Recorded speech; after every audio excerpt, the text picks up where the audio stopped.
Guardiões da Galáxia 3, o filme estreou agora no último dia 22 de abril. Agora a gente está aqui para falar um pouco com spoilers, porque, meus amigos, todo mundo que foi lá na CinemaCon já entregou tudo desde quando estreou, 2-3 semanas antes do negócio acontecer. E a gente está aqui sem pudor nenhum para falar desse fechamento incrível que James Gunn entregou para a gente. E olha, os personagens mais improváveis que a gente acreditava que ficariam ali dentro daquela mesmice tiveram aí uma virada, tiveram um momento especial. Bom, chega de muito papo e a gente vai falar sobre isso agora. Bora! Uou, sejam bem-vindos a mais um vídeo aqui no canal Como é Bom Ser Nerd. E agora a gente vai falar de Guardiões da Galáxia episódio 3, volume 3, a gente pode até classificar assim como já é nas sequências dos filmes, justamente pela sua essência, que são as trilhas sonoras incríveis, e nesse filme não deve nada aos outros primeiros. E cara, que grata surpresa! Fomos trollados mais uma vez. A Marvel, campeã em fazer isso, pelo menos nas mãos dos bons diretores que passam por ela e nos entregam filmes incríveis como esse. Guardiões da Galáxia faz uma despedida que dá o destaque devido a cada personagem e a sua grandeza, a sua essência. E cara, francamente, até os novos personagens adicionam um teor diferente para esse universo que está sendo aberto mais uma vez. Bom, se você está chegando aqui agora, seja mais do que bem-vindo. Meu nome é Alex Fear, esse aqui é o canal Como é Bom Ser Nerd. Aqui a gente fala de quadrinhos, fala de série, fala de cinema, fala de tudo que a gente gosta dentro desse universo fantástico dos quadrinhos para as telas. Se você ainda não é inscrito, aproveite, deixa aqui embaixo a sua inscrição no canal, dá um clique no sininho para ativar as notificações e receber os avisos sempre que houver vídeos novos por aqui. Visite as nossas redes sociais, que por lá o assunto sempre começa antes de postarmos aqui. E claro, compartilhe o vídeo com seus amigos, deixe um like e principalmente o seu comentário, porque, meus amigos, vamos começar já jogando na sua cara. Morre alguém na história? O Rocket finalmente se despede e vai embora num fechamento como o próprio Yondu teve lá no Guardiões da Galáxia 2, que é ovacionado pelos piratas lá do espaço e tudo mais. Foi desse jeito? Não, meus amigos. Você achou que era isso? Achou errado, otário? O Rocket, ele fica vivo, ele passa um perrengue, ele passa uma dificuldade tremenda, mas a gente entende o porquê.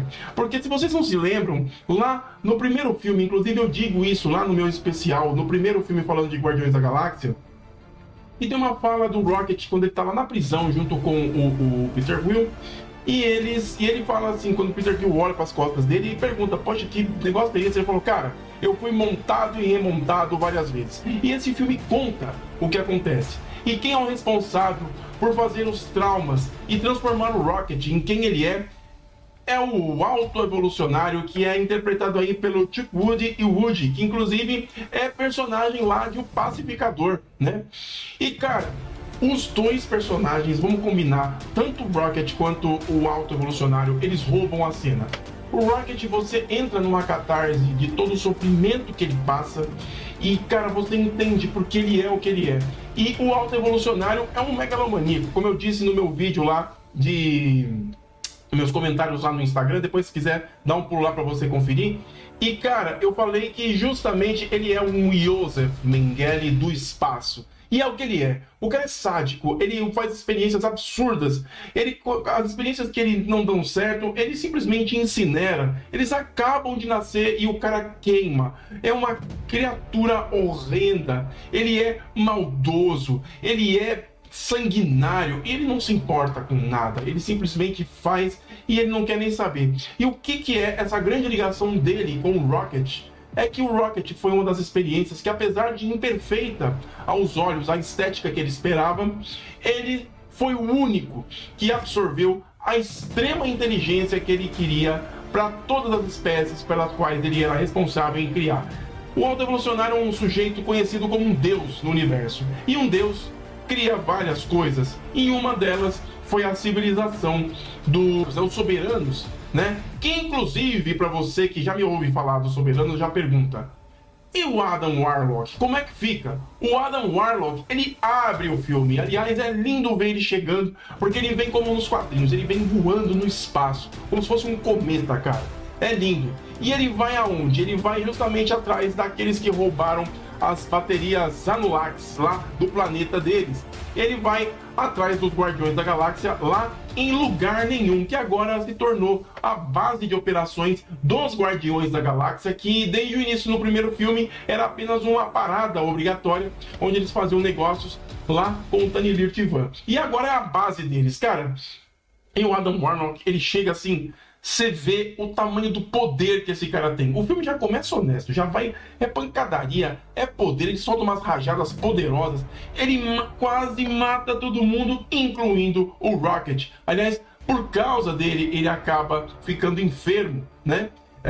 E assim eles descobrem que o Rocket tinha no seu coração uma espécie de marcador que marcava justamente o tempo de vida, ou ele era algo conectado com alguém que produziu esse tipo de aparelho. E o que eles precisavam era de uma programação que desligasse aquilo e efetivamente desse a sobrevida que o Rocket precisava. E quem vai atrás disso, quem se empenha a fazer isso, é o Star-Lord, o Senhor das Estrelas, do Chris Pratt.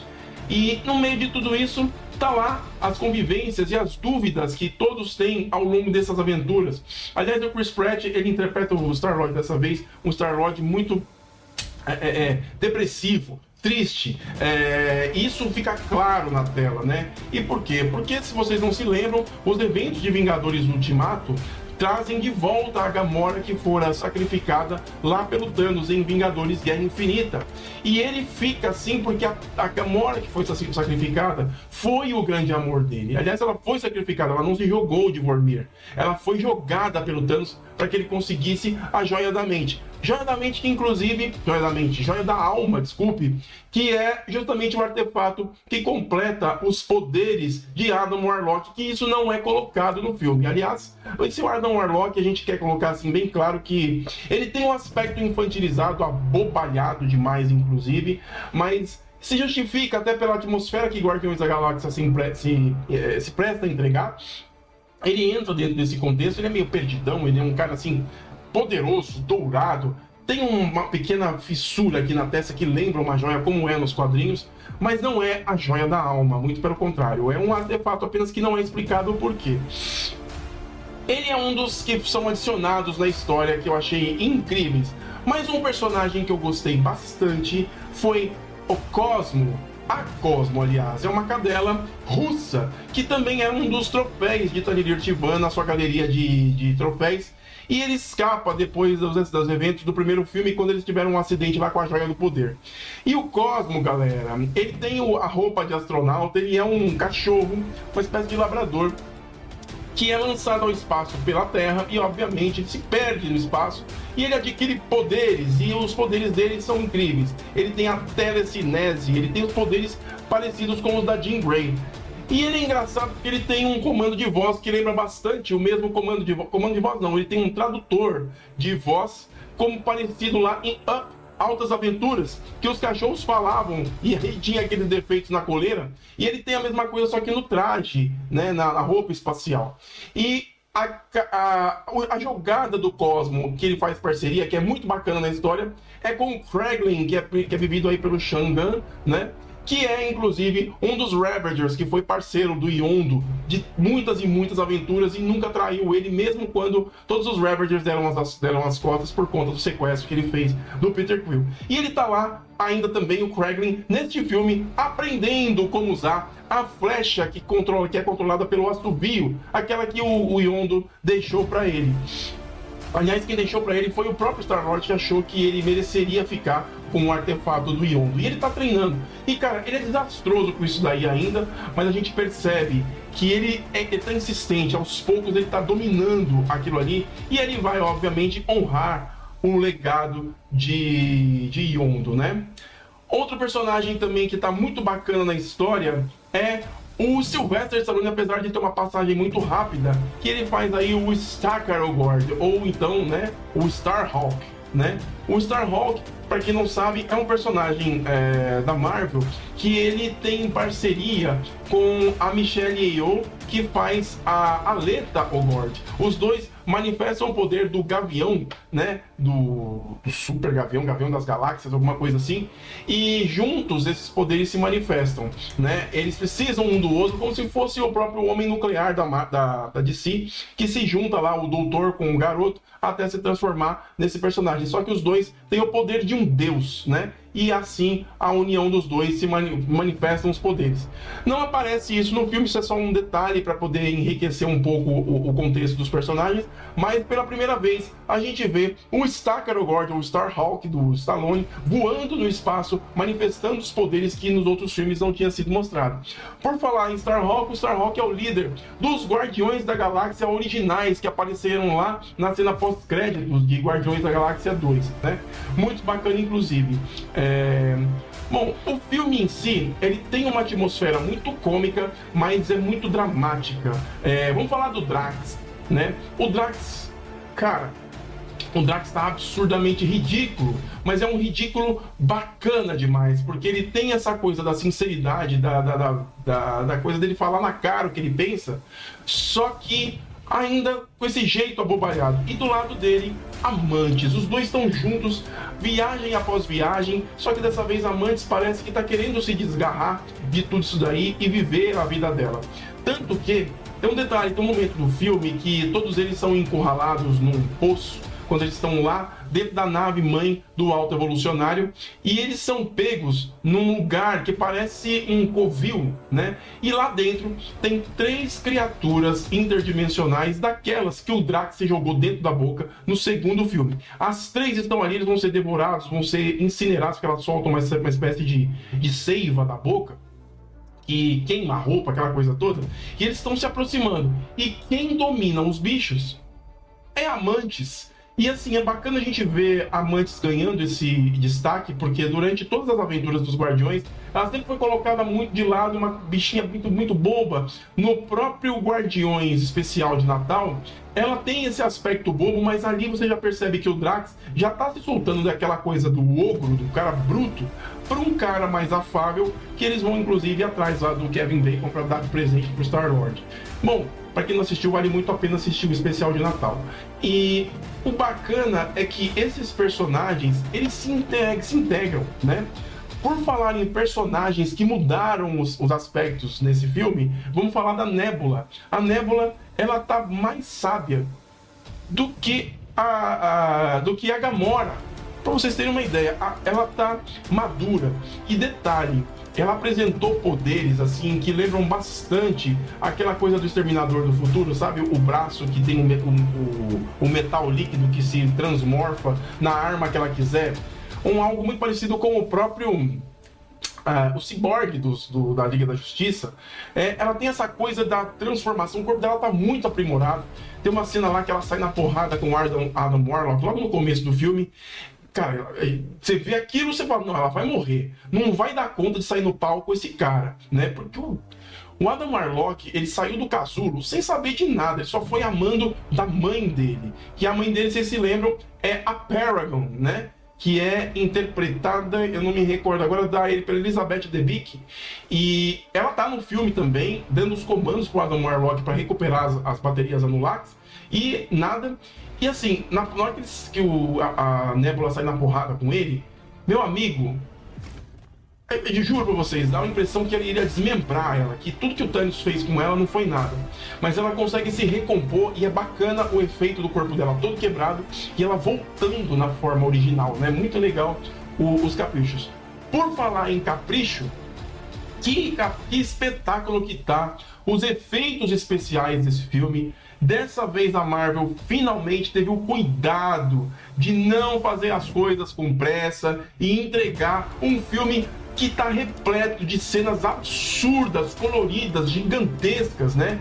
Escalas grandiosas, e ainda assim eles não perdem nada na qualidade dos efeitos especiais. Eu queria ressaltar um dos cenários fantásticos que Guardiões da Galáxia é um filme que brinca muito com essa coisa de cenários fantásticos. Um deles é o local onde eles foram atrás da informação para poder encontrar o programa que destravaria o coração do Rocket, que é a Orgocorp. É uma espécie de base espacial, só que ela é orgânica. Cara, é absurdo. É absurdo. O lugar é orgânico, eles têm que cortar como se fosse uma carne, não tem uma fuselagem. É uma carne, e eles têm que cortar para poder entrar no lugar. E lá dentro, cara, a gente se acaba de dar risada, porque os caras conseguem fazer de todo aquele ambiente super sério uma chacota, você ri do começo até o fim com as palhaçadas que esses caras aprontam. É muito bacana como eles conseguem criar esse clima e não deixar Guardiões da Galáxia virar uma galhofa como o Taika Waititi fez com Thor Ragnarok, que foi ridículo. O que ele fez foi ridicularizar o personagem. Em Guardiões da Galáxia, eles conseguiram manter a essência dos personagens com aquela irreverência que já é clássica desde os primeiros filmes, sem perder a majestade. O filme tem garra, tem gás.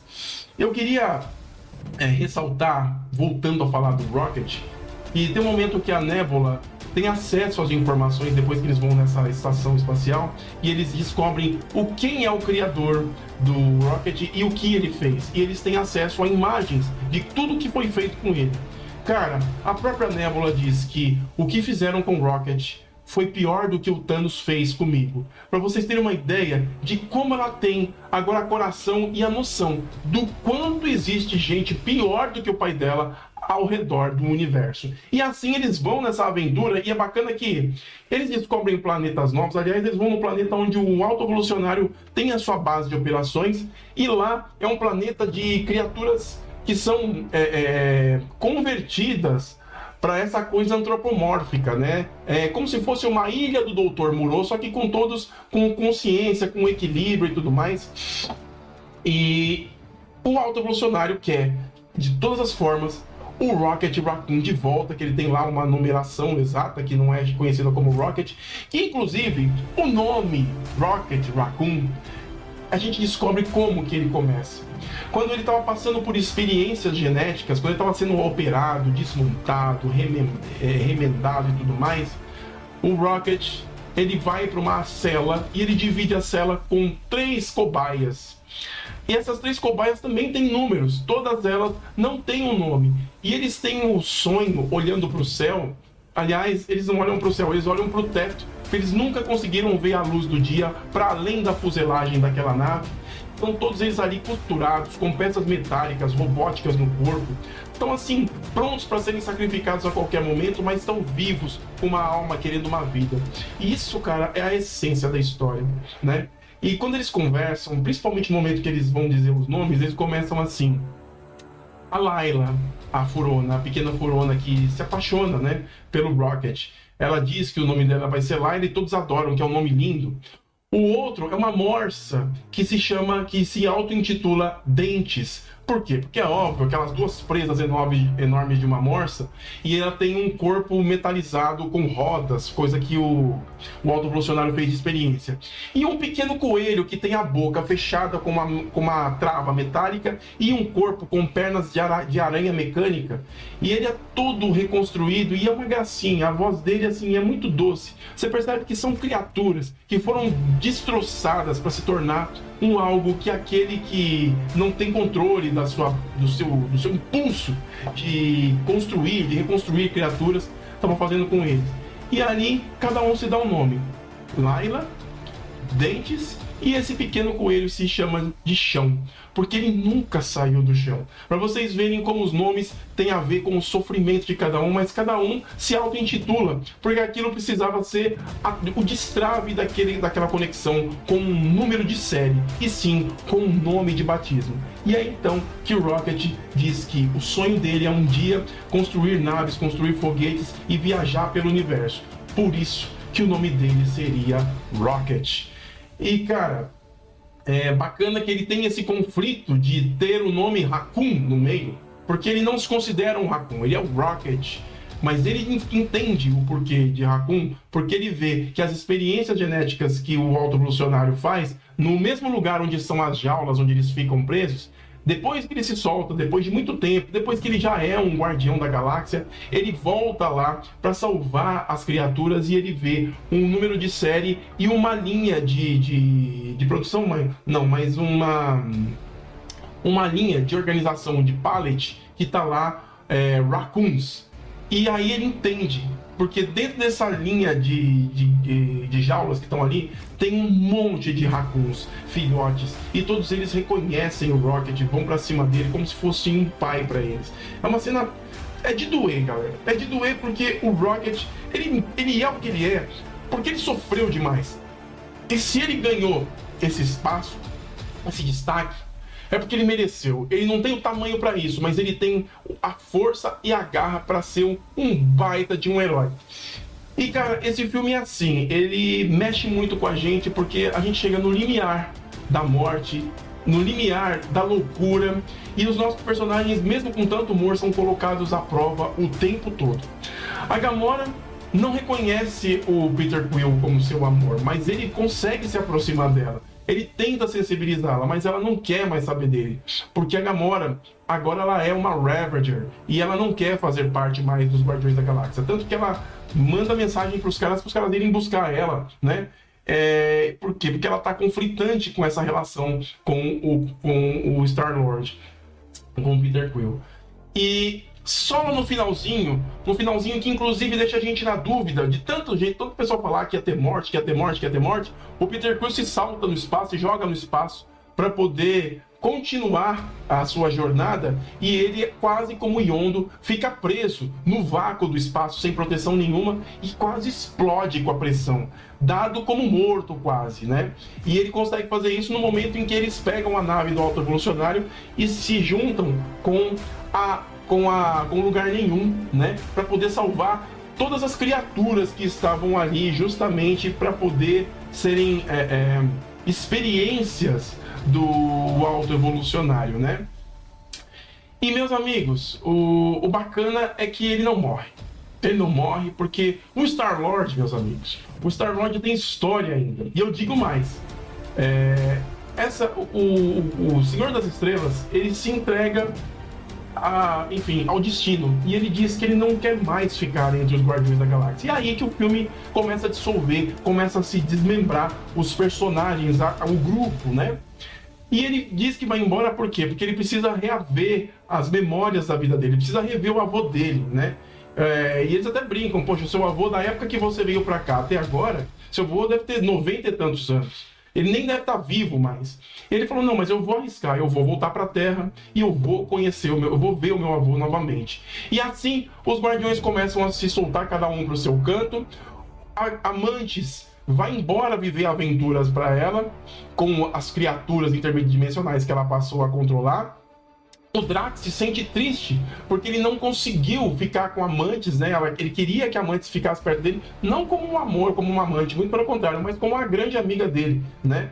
Mas ela segue o seu caminho. E o Drax, ele disse uma vez que dançar era só para os idiotas.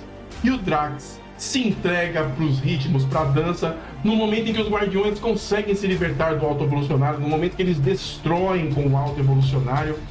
E o bacana é que dentro da nave do Alto Evolucionário haviam crianças que também seriam experiências, né?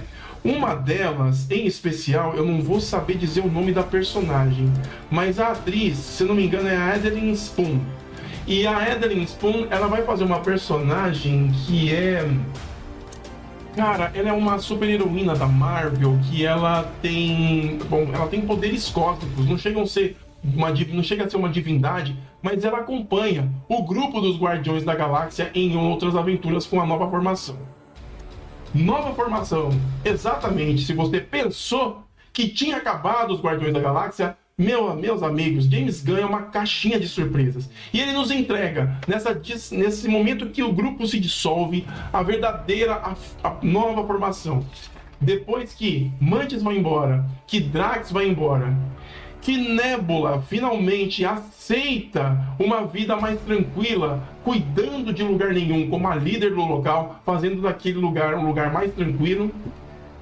O grupo é formado pelo Groot, pelo Rocket, pela Adeline Spoon, que eu não sei o nome da personagem dela, que inclusive não é dito no filme, e pelo Kraglin, que fica lá no mesmo lugar que o Yondo ficou. E obviamente o Rocket é o capitão desse processo todo. O Rocket agora ele é líder.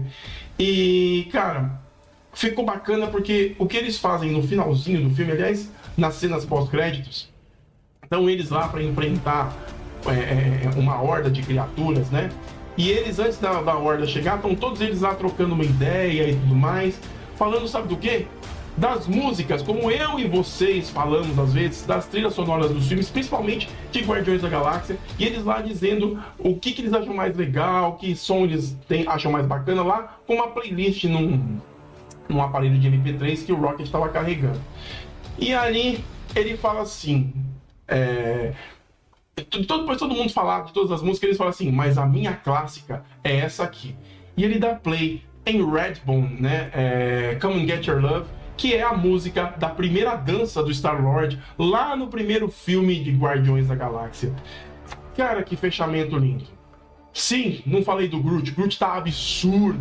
O Groot tá forte, o Groot tá bombado. É como se fosse um garotão que foi pra malhação por muito tempo e ficou fechadão. E ele tem agora umas artimanhas com o corpo dele. Ele virou quase um Transformer feito de pedaços de madeira.